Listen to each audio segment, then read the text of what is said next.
Varicose veins కి సరైన చికిత్స కోసం సంప్రదించండి ఎవిస్ హాస్పిటల్. నమస్తే రమగారు. నమస్తే జయ. రమగారు, మనకి మార్గశిర మాసంలో గురువారాలకు కూడా ప్రత్యేకమైన విశిష్టత ఉంది. లక్ష్మీదేవికి పూజ చేస్తాం కదండి, ఒకసారి ఆ విశిష్టత మాట్లాడుకుందామండి. ఏటా చెప్తున్నాము, మళ్ళీ ఇప్పుడు కూడా కొత్తగా ఇంకొకసారి చెప్పుకుంటాం. మార్గశిరము పురుషోత్తమ మాసం అని చెప్పుకున్నాం ముందే. మనం విష్ణు సంబంధమైన మాసం.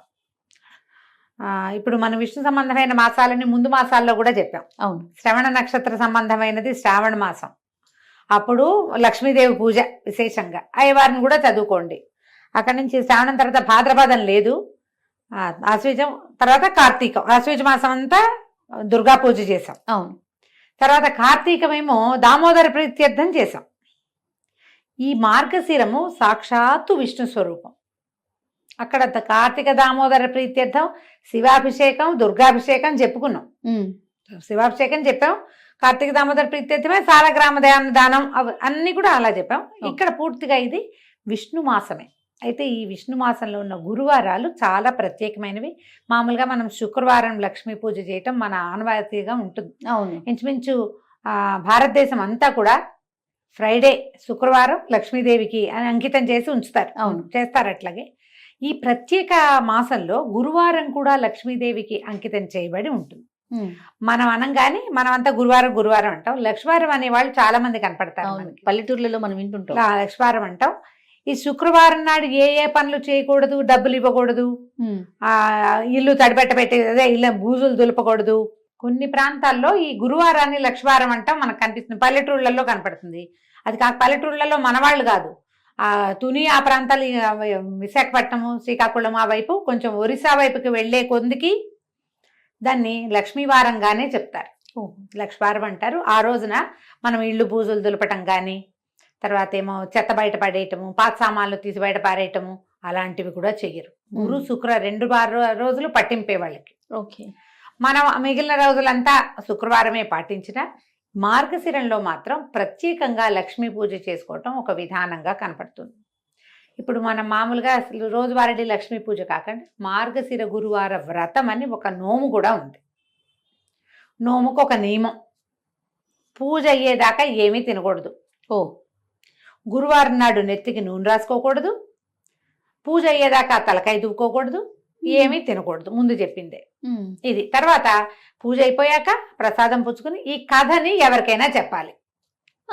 తెలిసిన వాళ్ళకైనా సరే కథ విను అని ఫోన్లో అయినా కథ చెప్పేయాలి. ఇది నియమం.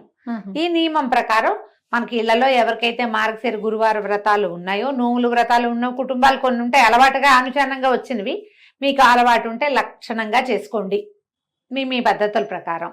అలవాటు లేదు, మనకు తెలీదు, మనం ఇప్పుడే వింటున్నాం, లేదా 4 ఏళ్ల క్రితం చెప్పడం మొదలుపెట్టాం, 4 ఏళ్ల నుంచి వింటున్న వాళ్ళు, ఇవాళే వింటున్న వాళ్ళు కూడా హాయిగా సంతోషంగా లక్ష్మీ పూజ చేసుకోండి. మార్గశిర మాసం పురుషోత్తమ మాసం కాబట్టి అమ్మవారి లక్ష్మీదేవి నిత్యానపాయిని, ఆయన్ని అనుసరించి ఉంటుంది. స్వామివారే సాక్షాత్తు స్వరూపంగా భావించేటువంటి మార్గశిరంలో ఆమెని గురు శుక్ర 2 రోజులు పూజించండి. గురువారం నాడు మనం ఎలాగో కథ చెప్తాం కదా, అవును, హాయిగా ఈ కథ వినేయండి. ఆ కథ అందేసుకుని అక్షంతలు చేత పుచ్చుకోండి. లక్ష్మీ పూజ అయిపోయాక చివర ఆ కథ విన్నాక అక్షంతలు కొన్ని అమ్మవారి మీద వేసి కొన్ని మన మీద వేసుకోండి. ప్రత్యేకంగా స్వరూపము ఏమీ పెట్టుకోక్కర్లేదు. మీ ఇంట్లో ఏ లక్ష్మీదేవి పటం ఉందో, ఏ లక్ష్మీదేవి విగ్రహమో ప్రతిమా విశేషమో ఉంటుంది. కొంతమంది దగ్గర కాయిన్స్ ఉంటాయి, బంగారు రూపులు ఉంటాయి, వాటికి పూజ చేసుకునే అలవాటు ఉంటే చక్కగా ఆ రూపుకే, ఆ ప్రతిమకే, ఆ ఫోటోకే పూజ చేసుకోండి. లక్ష్మీ పూజ సులువుగా చేసుకునే విధానం చిన్న చిన్న పుస్తకాలు దొరుకుతాయి. లక్ష్మీ పూజ విధానం కొనుక్కోండి, 5-10 రూపాయల్లో దొరుకుతుంది. ఓకే. ఆన్లైన్ కూడా లక్ష్మీ పూజ విధానం దొరికేస్తుంది. మీరు శ్రీ సూక్తంతో చేసుకోవచ్చు. మామూలుగా షోడశోపచారాల పూజకి కూడా చిన్న చిన్న పుస్తకాలు అవైలబుల్గా ఉంటాయి. అవి చూసుకుని చక్కగా చేసేసుకోండి. పూజ చేసుకోవటం 5 వారాలు 4 వారాలు వస్తాయి. ఈ సంవత్సరం 4 గురువారాలు ఉన్నాయి. ఎందుకంటే డిసెంబర్ 2 నుంచి మనకి మార్గశిర మాసం మొదలైంది. పోలిపాడ్యం చేసుకున్నాం కదా, అంటే ఈ నెల 4 గురువారాలు ఉన్నాయి. 4 గురువారాలు వచ్చినాయి. మార్గశిర గురువారాలు 4. ఒక సంవత్సరం 5 వస్తాయి. అవును, 5 వచ్చినప్పుడు 5 రకంగా చేసుకుంటాం. 4 వస్తే ఇక 4 రకంగా. ప్రతి వారము ఒక్కొక్క నివేదన చేసే విధానం వ్రతస్థులకి, ఎవరైతే మార్గశిర గురువార వ్రతం ఉందో వాళ్ళకి, మనలాంటి వాళ్ళకి ఆ హడావిడి ఏం లేదు. మామూలుగా చక్కగా పరమాన్నం వండటం, కొంచెం శనగపప్పు వేసి వండుకోండి. మీకు ఓపిక ఉండి చేతొచ్చి శక్తియుక్తులుండి బాగా సేవించాలన్న ఆశ ఉంటే బూరెలు అలాంటివి కూడా చేసుకోవచ్చు. శనగపప్పుతో బూరెలు చేస్తాం కదా, అమ్మవారికి శనగపప్పు ప్రీతి. లక్ష్మికి సంబంధించిన ధాన్యాలలో ఈ పప్పుల్లో ఇది ముఖ్యమైనది శనగపప్పు. మీకు ఎవరు చెప్పారు? ఇలాంటి చొప్పదంటు ప్రశ్నలు వేయకండి దయచేసి. శనగపప్పు ఇలాంటి లక్ష్మీదేవి ప్రశ్నలు కూడా ఎదుర్కొంటున్నారు రమణ. బ్రహ్మాండంగా మీకు ఎవరు చెప్పారు? మీరు వెళ్ళి అడిగారా? ఆవిడ మీ పక్కింట్లో ఉంటుందా? ఇలాంటివి అడుగుతారు. అంటే సనాతనంగా వస్తుంది, మన మన మన ముందు తరం వాళ్ళు చేశారు, మనం చేస్తున్నాం, అట్లా చేసుకుంటూ పోతాం కదా. పోతాం అంతే. దానికి ఒకళ్ళు వచ్చి చెప్తారా? చెప్పాలా? అడుగుతారమ్మా. నువ్వు ఎంత సీరియస్ మ్యాటర్ గురించి మాట్లాడినా దాని మీద ఒక చొప్పదంటు ప్రశ్న అంటారు, దాన్ని వేస్తూ ఉంటారు. మీకు కావాలంటే మీ పక్కింట్లో లక్ష్మీదేవి ఎవరన్నా ఉంటే కనుక్కోండి. మా పక్కింట్లో ఉంది లక్ష్మీదేవి. మా ముందు ఇళ్లలో ఉంది, చెప్తుంది. మా ముందు తరాల్లో ఉంది మనకి, అందుకని మనకు తెలిసింది. అంతే. శనగపప్పుతో ఏదో ఒక పదార్థం చేసుకోండి. పరమాన్నం చేసుకుని పెట్టుకోవచ్చు అమ్మకి, మీ ఓపిక. నివేదన చేసుకోండి చక్కగా. గురువారం నాడు లక్ష్మీదేవిని పూజించి, శుక్రవారం నాడు ఎలాగో మనం ప్రతి శుక్రవారం పూజ చేసుకునే అలవాటు ఉన్న వాళ్ళు మానేయాలా అని డౌట్ వస్తుంది. మానొద్దు. ఈ నెలలో వారానికి 2 సార్లు లక్ష్మీదేవిని పూజిస్తాం. రోజు లక్ష్మీ పూజ అలవాటు ఉన్న వాళ్ళ సంగతి ఇక మహత్తరంగా ఉంటుంది, వాళ్ళు ఎలాగూ చేసుకుంటారు. శుక్రవారం స్పెషల్తో పాటు గురువారం కూడా స్పెషల్ చేసుకోండి. దీనికి ఒక వ్రత కథ కూడా ఒకటి చెప్పబడుతుంది, చిన్న కథే, అది చెప్తాను. పూర్వం ఒక బ్రాహ్మణ కుటుంబం ఉండేది. పెద్ద భార్య, మొదటి భార్య చనిపోయింది. ఆ భార్యగా సుశీలని ఒక కూతురు ఉండేది. ఈ పాపాయి ఉండగానే తండ్రి ఇంకో ద్వితీయ వివాహం చేసుకున్నాడు. ఇలాంటి కథలు విన్నప్పుడు ఈ రెండో పెళ్ళి ఎందుకు చేసుకోవాలి, అదే భర్త చనిపోతే వాళ్ళ అమ్మ పెళ్లి చేసుకుంటుందా, ఇలాంటి ప్రశ్నలు కూడా ఎప్పుడూ తలెత్తుతూనే ఉంటాయమ్మా. పురాతనపు పద్ధతుల్లో ఏంటంటే ఆడవాళ్ళు లేనిదే ఇళ్ళు నడిచేవి కాదు. మగవాళ్లే ఆడపని మగ పని చేసేసేయటము కుదిరేది కాదు. పైగా బ్రాహ్మణ గృహాలలో వీళ్ళకి అగ్ని అవన్నీ నియమాలు ఉండేవి. తప్పకుండా యజనం చేయాలి, రోజువారీ హోమము, దానికి స్త్రీ సహాయం చాలా అవసరం. ఆడవాళ్ళు హోమానికి ఉండటమే కాకుండా సహాయానికి రెండిటికి కావాలి. ఒక ఆడపిల్ల ఉంటే దానికి వివాహం చేయాలన్నా తల్లి లేనిదే, ఆడమనిషి లేనిదే అవన్నీ సాగవు. కాబట్టి తప్పకుండా ద్వితీయ వివాహాలు జరిగేవి. పురాతన గాథల్లో మనకి ఇవే కనపడతాయి. మన తాత ముత్తాతల్లో ఇద్దరిద్దరు భార్యలు ఉన్న వాళ్ళు మనకే ఉంటారు బోళ్ళంతమంది. మనమే కొంచెం పూర్వ చరిత్ర తిరగేస్తే మన ముందు 3-4 తరాల ముందు ఖచ్చితంగా కనపడతారు మనకి. ఏం చేసేదేం లేదు దాని మీద. అయితే ఇంకో వివాహం చేసుకున్నాడు ఆయన తండ్రి. ఈ చిన్నపిల్ల ఒక 4-5 సంవత్సరాల పాప ఉండగా సుశీలని. అయితే ఆయనకి రెండో భార్యకి కుమారుడు పిల్లలు కలిగారు వరుసగా. ఇది సవితల్లి ఆవిడ ఏం చేసింది, మారుటి తల్లి ఈ పిల్లకి చంటి పిల్లల్ని ఎత్తుకోవటానికి అప్పచెప్పేది. పిల్లని ఆడిచ్చు, తమ్ముడిని ఆడిచ్చు, చెల్లిని ఆడిచ్చు అని ఆడించడానికి ఇచ్చి పిల్లలకి, ఈ పెద్ద పిల్లకి కాలక్షేపానికి అంత బెల్లం ముక్క పెట్టేది. సో ఈ బెల్లం ముక్క తీసుకో, తమ్ముడిని ఆడిచ్చు కాసేపు అంటే తమ్ముడిని తీసుకుపోయేది పిల్ల. తల్లి వచ్చేసరికి ఒక 5-7 సంవత్సరాలు ఉంది. రెండో ఆవిడ వచ్చేసరికి, ఈ పిల్లాడి పుట్టేసరికి దానికి ఒక 7-8 ఏళ్ళు వచ్చినాయి. పిల్లల్ని చంకనేసుకుంటారు 7-8 ఏళ్ల పిల్లలు. అయితే పక్క ఇళ్ల వాళ్ళందరూ మార్గశిర గురువారం నోవులు చేసుకుంటున్నారట. చక్కగా కుందర బొమ్మలాగా ఉండి పిల్లల్ని ఎత్తుకుని తిరిగే ఈ పిల్లని చూసి వాళ్ళు అన్నారు, వసే రావే నువ్వు కూడా నోవు నోచుకుందు కానీ అని పిలిచారు. పిలిస్తే వాళ్ళ ఇంట్లో నోవు ఆ మంత్రాలు అవి వింటుంటే పిల్లకి సంతోషంగా అనిపించింది. ఏం చేసిందట, తమ్ముడు పక్కన కూర్చోబెట్టి వాకిట్లో ఉన్న బంకమట్టి తీసి చక్కగా చిన్న గుండలాగా చేసి లక్ష్మీదేవిలాగా తయారు చేసుకుంది. తన కోసం ఒక ప్రతిమ. అక్కడికి పువ్వులు కావాలి పూజకి. జిల్లేడు పువ్వులు తెచ్చుకుని జిల్లేడు పువ్వులతోటి ఆ లక్ష్మీ అమ్మవారికి పూజ చేసేది. షోడశోపచారాలు ఉన్నాయిగా, ఉపచారాలు చెప్పుకుని పూజ చేసి తనకి ఇచ్చిందిగా వాళ్ళ పిన్ని బెల్లం ముక్క, ఆ బెల్లం ముక్కని నివేదన పెట్టేది. మార్గశిర గురువారాలు 5 వారాలు వచ్చినాయి ఆ సంవత్సరం. 5 వారాలు చేసుకుంది. పక్కింటి వాళ్ళు వారానికి ఒక దీనిలాగా మొదటి వారం పులగం, రెండో వారం అట్లు తిమ్మనం, అలాగా 3వ వారం చక్కెర పొంగలి నివేదనలు పెట్టారు. ఈ అమ్మాయికి అవన్నీ చేత కావు, చిన్నపిల్ల కదా, మళ్ళీ పిన్నిని అడిగితే ఏమంటుందో, బెల్లం ముక్క మాత్రం నివేదన పెట్టేది. అట్లా ఏటా చేసుకునేదట. 11 సంవత్సరాలు వచ్చేసరికల్లా 3-4 సార్లు చేసేసింది. ఈ 11 ఏళ్ల పిల్లకి పెళ్లి చేశారు. వెనకాల 2-3 తమ్ముళ్ళు, 2 చెల్లెళ్ళు ఉన్నారు. అయితే పెళ్లి చేస్తే ఈ పిల్ల ఏం చేసింది, అత్తవారింటికి వెళ్ళిపోతూ ముందు వెళ్ళలా. 11వ ఏట ఏం వెళ్ళిపోలే, అలా పంపేవాళ్ళు కాదు, వ్యక్తురాలు అయ్యాక పంపించేవాళ్ళు. తర్వాత కూడా కొన్నాళ్ళు ఇక్కడే పూజ చేసుకునేది. అమ్మా నాన్న శుభ్రంగా ఉండేవాళ్ళు, చక్కగా పిల్లలు కలిగారు, ఇల్లు వాకిళ్ళ లక్షణంగా బాగుండేవి. పిల్ల వ్యక్తురాలు అయిన తర్వాత ముహూర్తం చూసుకుని అత్తవారు వచ్చి అమ్మాయిని కాపురాన్ని తీసుకుపోయారు అడ్డుకి తీరిపోయాక. తీసుకెళ్తే వెళ్తూ వెళ్తూ ఈ అమ్మాయి ఏం చేసింది, తను పూజ చేసిన ఆ బంకమట్టి లక్ష్మీదేవి ఉంది కదా, లక్ష్మీదేవి ప్రతిమ, మృణ్మయ ప్రతిమ, అది తీసుకుని వెళ్ళిపోయింది. తీసుకెళ్ళిపోయాక అత్తవారు కొంచెం పర్వాలేదు బాగానే ఉండేవాళ్ళు. ఈ అమ్మాయి వెళ్ళేసరికి వాళ్ళకి ఇప్పటి ముప్పటిగా పాలు పొంగినట్టు సిరులు పొంగిపోయినాయి వాళ్ళ ఇంట్లో. చక్కగా ఏటా నోవులు చేసుకునేది లక్షణంగా. అంతకుముందు ఇక్కడ ఉంటే బెల్లం ముక్కలు అవి పెట్టేది.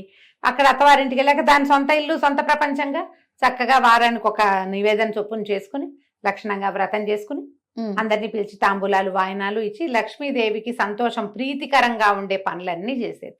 ఇప్పుడు ఇక్కడ ఒక ప్రశ్న, లక్ష్మీదేవికి ప్రీతికరమైన పనులు ఏమిటి? మొదటిది ఇల్లు శుభ్రంగా ఉంచుకోవటం, ఆడవాళ్ళు గయ్యాళిగా ఉండకపోవటం. గయ్యాళి ఆడవాళ్ళకి సిరి నిలవదు. మనం ఇప్పుడు వెంటనే మనకు ఒక లిస్ట్ వస్తుంది, అబ్బో మా వాళ్ళు గయ్యాలి వీళ్ళు గయ్యాలి వాళ్ళ దగ్గర బోల్ డబ్బులు ఉన్నాయి. సిరి అంటే డబ్బు ఒకటే కాదమ్మా, అన్ని చాలా ఉన్నాయి. సౌభాగ్యం, భర్తలతోటి ఆనురూప్యం, వాళ్ళతోటి ఒక కలిసి ఉండటం, సంతానము, ఆరోగ్యం, నలుగురిలోను పెంపు, ఘనత, ఇవన్నీ కదా ఐశ్వర్యం అంటే. చక్కగా ఉండేది. ఈ ఇష్టం వీటితో పాటుగా ఇల్లు శుభ్రంగా ఉంచుకోవటం, ఇవన్నీ కూడా వచ్చిన వాళ్ళని అతిథి అభ్యాగతులను సేవించడం లక్ష్మీదేవికి ఇష్టం. ఇల్లు వాకిళ్ళు శుభ్రం, మనుషులు శుభ్రంగా ఉండటం, పూజ గది ఎప్పుడు కళకళలాడుతూ ఉండటం, వచ్చిన వాళ్ళని కనుక్కోవటం, మంచి ప్రవర్తన, పోట్లాటలు కలహ కారణాలు ఉండకపోవటం, అవి లేని చోట లక్ష్మి ఎప్పుడు స్థిరంగా ఉంటుంది. అన్ని రకాల లక్ష్ములు బాగుంటాయి. అయితే ఏమైంది, ఎప్పుడైతే ఈ పిల్ల వివాహం అయ్యి అవి అడ్డుదీరి వెళ్ళిపోయిన తర్వాత మెల్లిగా తండ్రి పరిస్థితి దిగనాసిల్లిపోయింది. నానాటికి తీసుకట్టు నాగం భట్టు అయ్యింది. చివరికి కూతురు బాగా సంపన్నురాలు అయ్యేసరికి వీళ్ళు దిగనాసిల్లిపోయారు.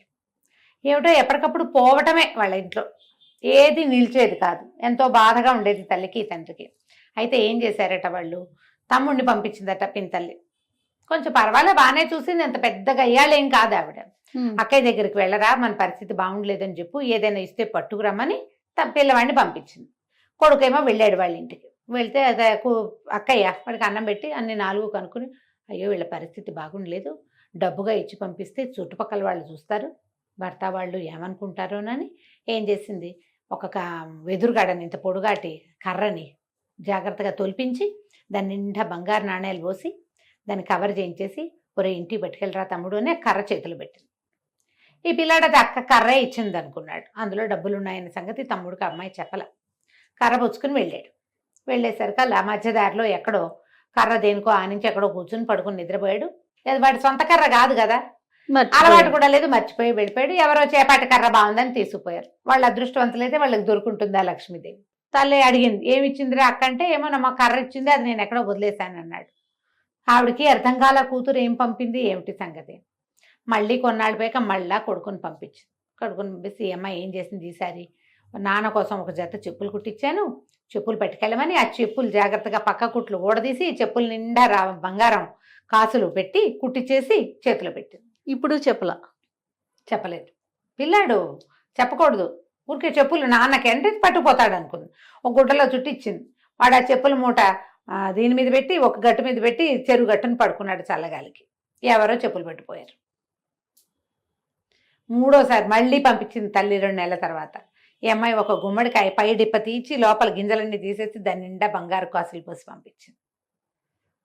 ఆ బంగారు కాసులు గుమ్మడికాయ కూడా వాడు వదిలేశాడు. అంటే సంధ్యావందనాన్ని దిగాడు, ఎవరో గుమ్మడి పండు బాగుందని బ్రాహ్మలు ఎవరో వెళ్తున్న వాళ్ళు ఎవరో వదిలిపెట్టి పోయారనుకుని తీసుకుపోయారు. ఇక చివరికి తల్లికి అనిపించింది, ఇక్కడ అమ్మాయి ఏదో సహాయం చేయడానికి ప్రయత్నం చేస్తోంది, పంపిస్తోంది ఏవో వస్తువులు, సరిగ్గా తేలేకపోతున్నాడు. సరే నేనే వెళ్తానని తండ్రిని పెద్ద కొడుకుని వదిలిపెట్టి చిన్నపిల్లలు ఆడపిల్లలు ఉంటే వాళ్ళందరినీ వెంబడి పెట్టుకుని పెద్ద కూతురు ఇంటికి వెళ్ళింది. తల్లి పేదగా ఉన్న తల్లి మాసిపోయినట్టున్న చెల్లెళ్ళని చూసి పిల్ల బాధపడి తల్లిని చక్కగా పోషించి 10 రోజులు ఉంచుకున్నాక ఇదంతా ఏం జరిగింది ఏమిటి మాట్లాడుకుంటే, అమ్మ బంగారు కాసులు పోసానే ఏమైపోయినాయో అంటే, ఎవడో అదృష్టవంతులకు దొరికింది, మనకు అదృష్టం లేదు. ఈ అమ్మాయి ఏమంది, ఇంకా 10 రోజులుంటూ మార్గశిర మాసం రాబోతుంది, నేను మార్గశిర గురువారం నోవులు నోచుకుంటానమ్మా, నాతో పాటు నువ్వు కూడా నోచుకుందు కానీ ఇక్కడే ఉండమని తల్లిని చెల్లెళ్ళని ఉంచుకుంది. ఏమీ తినద్దమ్మా, గురువారం పొద్దున్నే చెప్పింది, ఏమీ తినద్దంటే సరేనంది ఆవిడ. పిల్లలందరినీ కూర్చోబెట్టి సద్దెన్నాలు పెట్టమంటే, అమ్మమ్మ సద్దన్నం పెడుతూ పెరుగన్నంలో ఉప్పేయి అన్నారట పిల్లలు. ఉప్పు సరిపోయిందో లేదో చూద్దామని ఒక సద్దెన్నం ముద్ద నోట్లో వేసుకుంది. కూతురు, అయ్యో అమ్మ అన్నం తిన్నావు ఇంకేట పనికి వస్తుంది, తినకూడదుగా, మెతుకు కూడా పోకూడదు లోపలికి. కూతురు నోచుకుంది నోము. తల్లి సర్దు కూరుకుంది, ప్రసాదం తిని ఊరుకున్నారు. రెండో వారం ఏం చేసింది, పిల్లలకి నెత్తికి తలగా నూనె రాస్తూ ఆ నూనె చేతులు నెత్తికి రాసుకుంది. చాలా మంది చేస్తాం అట్లా. ఇప్పుడు మాయిశ్చరైజర్ కూడా ఎక్కువ పోసుకున్నాం అనుకో చేతిలో, ఎవరో రాసేస్తాం. ఆ నెత్తికి రాసుకునేసరికి నూనె రాసుకోకూడదు, అసలు నూనె రాసి తలంటి చేయకూడదు గురువారం నాడు. మామూలుగానే పనికిరాదు, ఇప్పుడు అస్సలు పనికిరాదు, పూజకు పనికిరాదు, నోముకు అడ్డంకి. రెండో వారము పోయింది. మూడో వారం కూతురు ఏం చేసింది, అమ్మ ఇట కాదు, నువ్వు పని చెయ్యి, నేను గొయ్యి తీసి గోతులో కప్పెడతాను, నిన్ను గోతులోనే కూర్చో, బయటికి రావద్దు. తర్వాత పూజ పనంతా తెముల్చుకుని పూజకు ఏర్పాట్లు అయ్యాక నేను లేవదీస్తాను, అప్పుడు నీళ్లు పోసుకుని పూజలో కూర్చుందు. కానీ నీ తల్లిని ఒక దేనికోసమో తీసిన గోతిలో కూర్చోబెట్టి పైన ఒక చిన్న పల్చటి చెక్క ఒకటి అడ్డం పెట్టి అమ్మాయి పని చేసుకుంటుంది. ఈ పిల్లలు ఏం చేశారు, 5-6 ఆడపిల్లలు, అమ్మాయికి పిల్లలు ఉన్నారు, పిల్లల్ని తెచ్చింది కదా ఈవిడ కూడా. పిల్లలు ఆడుకుంటూ అరటిపళ్ళు తిని తొక్కలు పడేశారు. ఈ పల్చటి చెక్క వీళ్ళు ఇడిదిరిగా చెక్క తొలగిపోయి అరటిపండు తొక్కు ఈవిడ దగ్గర పడింది. ఈవిడ అప్పటికి 2-3 గంటల నుంచి ఆ గోతలో కూర్చుని ఉంది. అరటిపండు చేత్తో పుచ్చుకుంటే దాని లోపల అడుగుని ఇట్లా గుజ్జల్లే ఉంటుంది కదా, ఊరికే ఇట్లా గోరుతోటని ఇలా నాలుగుకి రాసుకుంది. మూడో వారం కూడా పోయింది. అమ్మ ఏమి తినలేదు కదే అని అడిగితే, కాదే అరటిపండు తొక్కలో లోపల గుజ్జు నోట్లో వేసుకున్నానమ్మా అనేసరికి పనికిరాలి. ఇక 4వ వారం అమ్మ ఏం చేసిందిట కాదని తల్లిని పొద్దున్న లేవగానే ఆవిడ తన చెంగుగా ఆవిడ చేయి కట్టేసుకుని, నువ్వు నాతోటే ఉండు, నువ్వు ఇంకేం పని చేయదు, నా వెనకాలే ఉండని తల్లితోటే అటు ఇటు తిరిగి మొత్తానికి సరిగ్గా పూజ జరిగే వేళకి స్నానం చేయించి కూర్చోబెట్టింది. తల్లి పిల్ల ఇద్దరు నువ్వు నోచుకున్నారు. తాంబూలాలు వాయనం పెట్టారు లక్ష్మీదేవికి. పెట్టి లక్ష్మీదేవిని ప్రార్థించింది. ఈ ప్రతిమ ఉంది కదా, ఆ ప్రతిమలోంచి లక్ష్మీదేవి లేచి వచ్చేదట అమ్మాయి దగ్గరికి. లేచి వచ్చి కూతురు వాయనం తీసుకుని తల్లి వాయనాన్ని వదిలిపెట్టేసింది. లక్ష్మీదేవిని అడిగింది ఈ అమ్మాయి సుశీల, అమ్మ ఎందుకు మా అమ్మ వాయనం తీసుకోలేదు, మా అమ్మ వాయనం కూడా తీసుకో అని అడిగేసరికి, నేను తీసుకోను, నేను చిన్నప్పుడు నువ్వు చిన్నపిల్లగా ఉన్నప్పుడు మీ అమ్మ నిన్ను చీపురు పెట్టి కొట్టింది, నాకు గుర్తులేదమ్మా, నీ గుర్తులేకపోయినా నాకు గుర్తుంది, నువ్వు నోవు నోచుకుంటున్న రోజున చీపురు పెట్టి కొట్టింది, అందుకని మీ అమ్మ వాయన నేను వల్లను, నేను వెళ్ళిపోతున్నాను అనేసరికి ఇలా సుశీల లబలబలాడి బతిమలాడుకుని, పుట్టింట్లో ఉండగానే కదా నిన్ను నేను నేర్చుకున్నాను, నిన్ను పూజించడం నేర్చుకున్నాను, మా అమ్మ మా పుట్టిల్లు ఇట్లా గది కడుక్కుపోతే ఎట్లా నాకు సాగుతుంది, నా తమ్ముళ్ళు అందరూ బాగుండాలి కదా అని బతిమలాడి అమ్మతో క్షమాపణలు చెప్పించి ఇంకెప్పుడు చేయదు, ఎప్పుడూ చేయలేదు. ఆ రోజు ఏదో చంటి పిల్లలతోటి బాధపడుతూ మా అమ్మ అట్లా ఉద్రేకంలో చేసింది, తర్వాత నన్ను బాగా చూసుకుంది, నాకు పెళ్లి చేసింది, పురుళ్ళు పోసింది అని బతిమలాడి లక్ష్మీదేవిని ఒప్పించింది. అప్పుడు ఆవిడ ఆ వాయనం తీసుకుందట. ఆ తర్వాత తండ్రికి అన్ని రకాలుగాను కలిసి వచ్చింది. తండ్రి పిల్ల తర్వాత చెల్లెళ్ళు పెళ్ళిళ్ళు అయినాయి, తమ్ముడికి పెళ్ళి సంతానం కలిగింది, పుట్టిల్లు కూడా చక్కగా ఉంది. దీంట్లో ఈ కథలో నీతి ఏమిటి, మనతో పాటు మన పుట్టిల్లు కూడా బాగుండాలని కోరుకోవాలి. లక్ష్మీదేవికి అత్యంత ఇష్టమైన విషయాలలో తను ఎక్కడి నుంచి బయటకు వచ్చానో అది కూడా బాగుండాలన్న కోరిక ఉండటం ఆమెకి ఇష్టం. పుట్టింట్లో దంతా లాగేసుకుని అత్తారింట్లో దాచిపెట్టుకునే రకాలు ఎన్ని ఉన్నాయి, ఇప్పుడు చాలా ఉంటాయి. ఈ రకాలు మార్చుకోండి. పుట్టిల్లు వృద్ధి కావాలని కోరిక ప్రార్థించేటప్పుడు దేవుడికి దండ పెడతాం, మా ఆయన, నా పిల్లలు, మా అత్తగారు, మా ఇల్లు, మా ఇంటి పేరు, అదొకటే కాకుండా పుట్టింటిని కూడా ఆడవాళ్ళు కోరుకోవాలని ఈ కథ చెప్తుంది. ఈ కథ విని అక్షంతలు వేసుకోవటం, అమ్మవారి మీద అక్షంతలు వేసి మన మీద కూడా అక్షంతలు వేసుకోండి. పూజ అయిపోయినట్టే. మీరు నివేదన చేసిన పదార్థాన్ని చక్కగా ప్రసాదంగా స్వీకరించండి, చుట్టుపక్కల వాళ్ళకి పెట్టండి. లక్ష్మీకరము అని అనుకునేటువంటి పసుపు కుంకుమ, తర్వాత ఏమో మనము పళ్ళు పువ్వులు అలాంటివి వాయనం ఇవ్వండి. ఓకే. ఒకవేళ మీరు నోముగా చేసుకుంటే మీ ఇంట్లో ఏ రకమైన విధానం ఉందో ఆ విధానాన్ని చక్కగా పాటించుకోవచ్చు. కొత్తవి మొదలు పెట్టుకోవద్దు, నోముగా చేసుకోకండి, పూజగా చేసుకోండి. ఓకే. ఈ నోములు ఏంటంటే అత్తవారిళ్లలో ఉంటే చేసుకోవాలమ్మా, అత్తారింట్లో లేనివి కొత్త మొదలు పెడితే మీకు భయం వేస్తుంది. లేదా మీరు ఇంకొకటి చెప్తా, ఇందులో మీకు చాలా ఉంది మనసు, ఇలా నన్ను యూట్యూబ్ అక్కయ్యల్ని ఫాలో అవ్వకుండా ఎవరైనా మీ కజిన్స్ బాగా క్లోజ్ ఫ్రెండ్స్ ఇది చేసుకుంటారనుకోండి, వారితోటి ఒకసారి వారితో దగ్గరుండి చేయించుకుని వారిని ఫాలో అవుతూ చేసుకోండి. ఒకవేళ మీకు ఆస్తుండి మనసు ఉంటే గనక కావాలంటే ఇలా చేసుకోవచ్చు. కానీ ఇలా పై వాళ్ళు ఎవరో చెప్తే కాదు, కంటితో చూసి నేర్చుకుని చేసుకోండి. తప్పకుండా. నమస్తే. నమస్తే జీ.